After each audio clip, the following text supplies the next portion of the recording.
నమస్తే, welcome to our channel. నేను సౌజన్య. Weekend with RK ప్రోగ్రాంలో రాధాకృష్ణ గారు పౌండ్రీక వాసుదేవ అక్కడి నుంచి మొదలుపెట్టి డిఎన్ఏ ఆఫ్ టీడీపీ అని చెప్పి ముగించడం జరిగింది. అసలు ఈ ప్రస్తావన ఎందుకు వచ్చింది, అసలు ఏం చెప్పాలనుకుంటున్నారని ఈ ప్రోగ్రాం ద్వారా ఈ అంశానికి సంబంధించి మనతో మాట్లాడడానికి ఈరోజు మనతో పాటు ఉన్నారు senior journalist, senior political analyst CS Rao garu ఉన్నారు. వారితో మాట్లాడదు. హాయ్ అండి. హలో సౌజన్య. అంటే వీకెండ్ విత్ ఆర్కే ప్రోగ్రాంలో అసలు రాధాకృష్ణ గారు పౌండ్రీక వాసుదేవ ఆయన్ని ఆ క్యారెక్టర్ని తీసుకొచ్చి ఆయన ప్రస్తావించి టీడీపీ డిఎన్ఏ దాకా ముగించారు. అసలు రెండింటికి సంబంధం ఏంటి, అసలు ఆయన ఏం చెప్పాలనుకుంటున్నారు? ఒకటేంటంటే రాధాకృష్ణ గారి వీకెండ్ అని అంటే అందరూ ఎదురు చూస్తుంటారు. ఆయన ఇచ్చేటువంటి డైరెక్షన్ కానీ, ఆ రాసేటువంటి పదజాలం కానీ ఇవన్నీ కొంచెం ఇంట్రెస్టింగ్గా ఉంటాయి. ప్లస్ యాక్యురేట్ ఇన్ఫర్మేషన్ కూడా ఎంతో కొంత ఇస్తారు. అందుకని వెయిట్ చేస్తూ ఉంటారు. చాలా వరకు వెయిట్ చేసి, ఎస్పెషల్లీ తెలుగుదేశం పార్టీ సానుభూతి పనులు కానీ, తెలుగుదేశం పార్టీకి సంబంధించినటువంటి వాళ్ళు కానీ ఖచ్చితంగా ఆర్కే విత్ వీకెండ్ని చదువుతారు. ఖచ్చితంగా చదువుతారు. చాలామంది చదువుతారు. నాకు తెలిసినంతవరకు 90% చదవచ్చు. తెలుగుదేశం పార్టీ సానుభూతి పనులు కానీ, లేదా తెలుగుదేశం పార్టీ ఫ్యాన్స్ కానీ, తెలుగుదేశం పార్టీ క్యాడర్ కానీ, కార్యకర్తలు కానీ, లీడర్లు కానీ 90% చదువుతారు. కారణం ఏంటంటే తెలుగుదేశం పార్టీ యొక్క డైరెక్షన్ కూడా ఆ ఆర్టికల్లో కనిపిస్తుంది. తెలుగుదేశం పార్టీ డైరెక్షన్ కానీ, తెలుగుదేశం పార్టీకి సంబంధించిన ఏమైనా చిన్న చిన్న లోపాలు ఉన్నా కానీ వాటిని సరిచేసేటువంటి ప్రయత్నంలో భాగంగా ఆయన మొత్తం ఆర్టికల్ ఉంటుంది, ఆ కాలం ఉంటుంది అనేది సహజంగా అభిప్రాయం ఉంటుంది. సో ఇప్పుడు ప్రతి వారం ఆయన రాస్తారు, ఆర్కే విత్ వీకెండ్ రాస్తారు. ప్రతి వారం కూడా ఏదో ఒక అంశాన్ని ఆయన తీసుకొని ఆ వారంలో జరిగినటువంటి అంశాన్ని హైలైట్ చేస్తూ రాస్తూ ఉంటారు. ఈసారి ఈ వారంలో రాసింది చాలా ఇంట్రెస్టింగ్గా ఉంది. ఎందుకు ఇంట్రెస్టింగ్ ఉందంటే పౌండ్రిక వాసుదేవుడితోటి పోలుస్తాడు. ఎవరైనా అసలు పౌండ్రిక వాసుదేవుడు ఎవరంటే ద్వాపర యుగంలో శ్రీకృష్ణుడికి ప్యారలల్గా నేనే శ్రీకృష్ణుడిని, అసలైన శ్రీకృష్ణుడిని, ఆ శ్రీకృష్ణుని కాదు నేను అసలు శ్రీకృష్ణుడిని అని చెప్పి ప్రచారం చేసుకుంటుంటాడంట. సో అది ఎందుకు ప్రస్తావించారు అని అంటే జగన్మోహన్ రెడ్డికి లింక్ పెట్టారు. పౌండ్రిక వాసుదేవుడిని, ద్వాపరయుగంలో ఉండేటువంటి పౌండ్రిక వాసుదేవుడి క్యారెక్టర్ని ఇప్పుడు కలియుగంలో ఉండేటువంటి జగన్మోహన్ రెడ్డికి లింక్ పెట్టారు. ఓకే, ఎలా? సో ఎలా అంటే ఇప్పుడు తాజాగా జరిగినటువంటి పరిణామం ఏంటి, జగన్మోహన్ రెడ్డి ఒక క్రీస్తు, ఒక సాయిబాబా అన్నట్టుగా హోర్డింగ్స్ వేశారు ఆంధ్రప్రదేశ్లో. ఆయన మాకు ఒక క్రీస్తు, మాకు ఒక సాయిబాబా అన్నట్టుగా అక్కడ హోర్డింగ్స్ వేసి, ప్లస్ గుంట నక్కలు అన్నట్టుగా లోకేష్ని, చంద్రబాబు నాయుడిని వాళ్ళని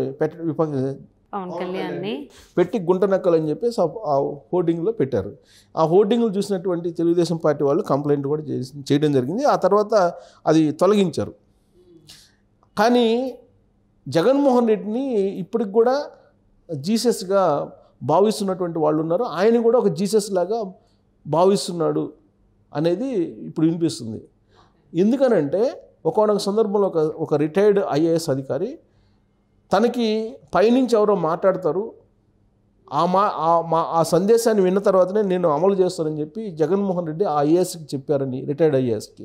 ఆ రిటైర్డ్ ఐఏఎస్ రాధాకృష్ణ గారికి చెప్పారని చెప్పి ఒక సందర్భంలో రాధాకృష్ణ గారు మెన్షన్ చేయడం జరిగింది.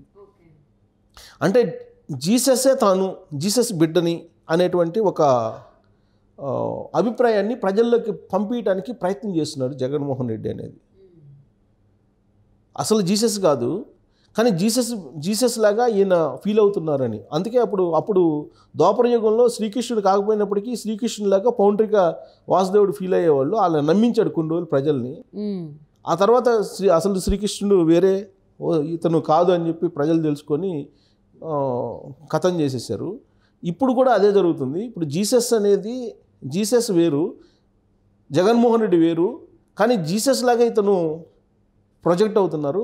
అది తెలుసుకునే రోజులు ఎక్కువ దూరంలో లేవు, దగ్గరలోనే ఉన్నాయి అనేటువంటి కాన్సెప్ట్లో ఆయన మొత్తం ఆర్టికల్ రాస్తూ వచ్చి జగన్మోహన్ రెడ్డి వాళ్ళకు ఎలా ఉంది అని అంటే, ఇప్పుడు ఎమ్మెల్యేలు అందరూ తొలగించేస్తున్నారు, నేను జీసస్ని, నేనేం తప్పు చేయలేదు, నేను దైవబిడ్డని, తప్పంతా మీరే చేస్తున్నారు ఎమ్మెల్యేలు, కాబట్టి మీరు అవసరం లేదు పోండి అని చెప్పి చెప్తున్నారు. సో గెలుపైనా ఓటమైనా జగన్మోహన్ రెడ్డిదే, ప్రజలు డిసైడ్ అయి ఉన్నారు. ఈసారి రాష్ట్ర ప్రయోజనాలు జగన్మోహన్ రెడ్డి రాష్ట్ర ప్రయోజనాలు వర్సెస్ జగన్మోహన్ రెడ్డి అనే యాంగిల్లో మాత్రమే ఎన్నికలు జరిగే అవకాశం ఉంది.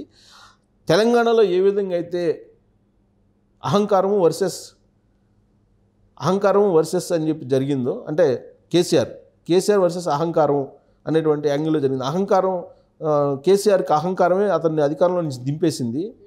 సో కాబట్టి ఇక్కడ ఆత్మగౌరవం వర్సెస్ అహంకారం అనే కాన్సెప్ట్ జరిగింది. ఆత్మగౌరవమే గెలిచింది, ప్రజాపాలన వచ్చింది.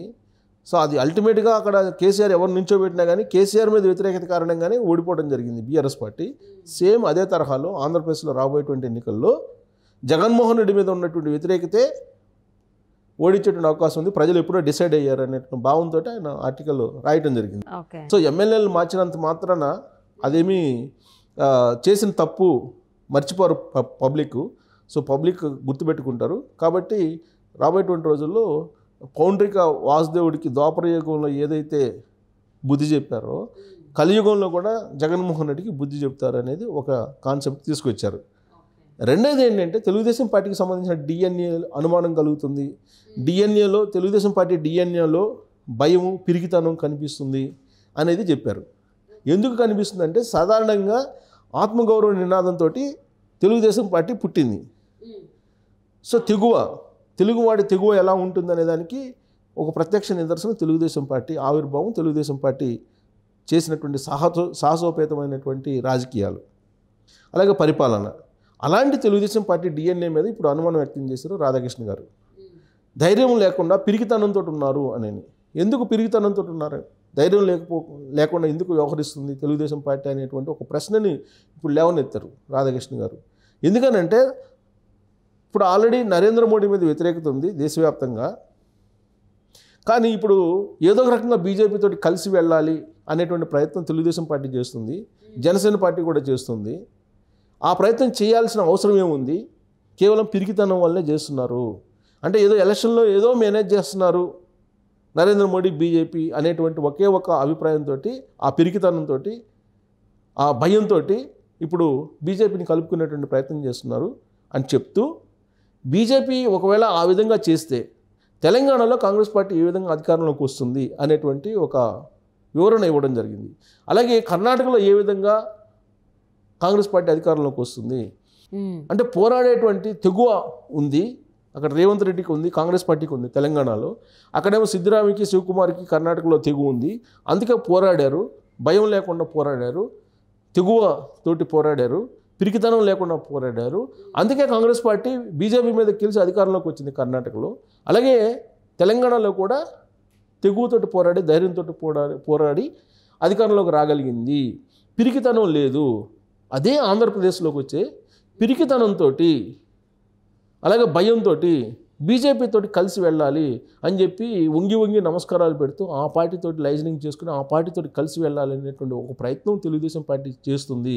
అలా కాకుండా ఒక తెలుగుదేశం పార్టీ, జనసేన, వామపక్షాలు కలిసి వెళితే, అవసరమైతే కాంగ్రెస్ పార్టీ మద్దతు కూడా తీసుకొని కలిసి వెళితే సక్సెస్ అయ్యే అవకాశం ఉంది. రాబోయేటువంటి రోజుల్లో ఇండియా కూటమి వైపు తెలుగుదేశం పార్టీ అడుగులు వేయాలి ధైర్యంగా అనేటువంటి ఒక సందేశాన్ని ఆయన ఇస్తూ, లోకేష్ యొక్క యువగళం విజయోత్సవ సభను కూడా ప్రస్తావించారు. లోకేష్ యొక్క యువగళం కానీ, లోకేష్ యొక్క విజయోత్సవ సభ కానీ చూసిన తర్వాత ఒకనాడు పప్పు అన్నటువంటి వాళ్ళే ఇప్పుడు ఆయన చూసి భయపడుతున్నారు. ఆయన నాయకత్వం అనేది బాగుంటుంది అనేటువంటి అభిప్రాయానికి Telugu Desam party cadre, Telugu Desam party నాయకులు వచ్చారు. యువగళం సక్సెస్ అయ్యింది అనేటువంటి యాంగిల్లో ఆయన చెప్పారు. సక్సెస్ అయినటువంటి యువగళం నుంచి అధికారాన్ని అందుకోవాలి, పిరికితనాన్ని, భయాన్ని విడిచిపెట్టి మీరు పందాన్ని మార్చుకొని ప్రజల్లోకి వెళ్తే గెలుస్తారు, అధికారంలోకి వస్తారు అనేటువంటి ఆయన ఇచ్చినటువంటి ఒక సందేశంగా కనిపిస్తుంది దాంట్లో.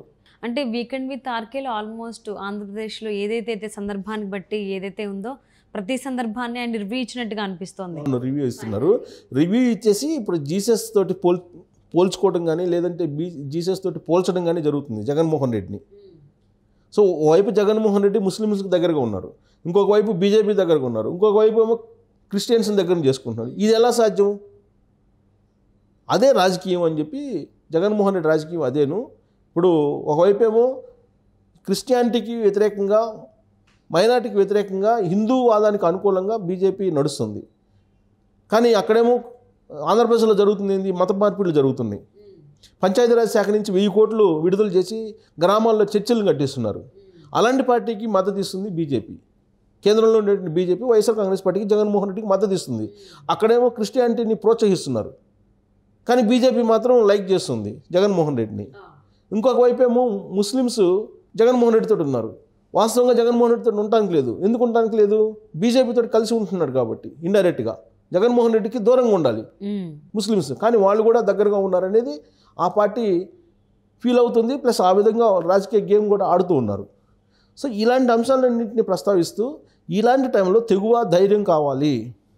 అందుకే తెగువ ధైర్యం కావాల్సిన చోట పిరికితనం, భయం ఏర్పడ్డాయి. తెలుగుదేశం పార్టీ డిఎన్ఏ మీదనే అనుమానం వస్తుందని చెప్పి ఆయన ఆర్టికల్లో మెన్షన్ చేయడం అనేది సంచలనమైనటువంటి కామెంట్ అది. అంటే ఒకసారి గతానికి తీసుకెళ్ళి ఎలా ఉండేవాళ్ళు ఎలా అయిపోయారు ఏంటి, ఇలా ఎందుకున్నారు, ఇలా ఉండకండి అని చెప్పడం, సో ఎవరు ఎలా ఉన్నారనేది చెప్పడం అన్నీ క్లియర్గానే అనిపిస్తుంది వీకెండ్ విత్ ఆర్కే ఆర్టికల్లో. సో దీన్ని బట్టి వాళ్ళు ఎలా అర్థం చేసుకొని దీన్ని ఎలా వాళ్ళు ఓవర్కమ్ చేసుకొని కరెక్ట్ ట్రాక్లోకి వస్తారనేది చూద్దామండి. Thank you so much for spending your valuable time with us, రావు గారు. Thank you.